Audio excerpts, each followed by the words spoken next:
আবারও উদ্ধার হলো একটি বড় কেউটের সাপ। দিন কয়েক আগে উলুবেড়িয়া ১ নম্বর ব্লকের বহিরা মহেশালী মৌবেশিয়া হালদারপাড়া হীরাগঞ্জ গ্রাম থেকে একটি বিশাল আকারের কেউটের সাপ উদ্ধার করেছিল বন দপ্তর।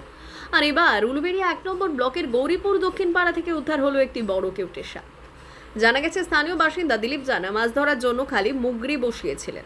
সোমবার সকালে তিনি মুগরি তুলতে গিয়ে দেখেন মাছের বদলে ভেতরে একটি কেউটের সাপ আটকে আছে।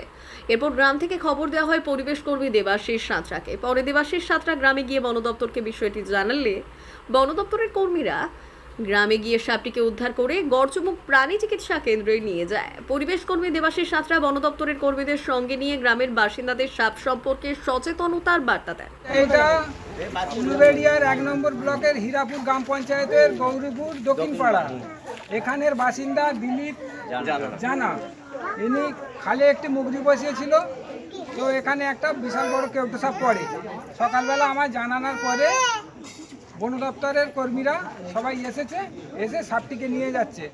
আরেকটি কথা আমরা বন দপ্তর থেকে বলবো, এই যে বর্ষাকাল আসছে, অনেক সময় অনেক জায়গায় কেউটে সাপ উঠে আসছে, কিন্তু সাপে এই মুগরিগুলোর মুখগুলো খুলে রাখবেন। এরা রাত্রেবেলা ঢোকে, আবার কিন্তু ভোরের টাইমে বেরিয়ে চলে যায়। আর একটু সাবধানে আপনারা মাঠে ঘাটে যাবেন, কারণ সাবধানতা বজায় রাখবেন। বন দপ্তর সবসময় পাশে আছে, আমাদের মতো পরিবেশ কর্মীরাও আপনাদের পাশে রয়েছে।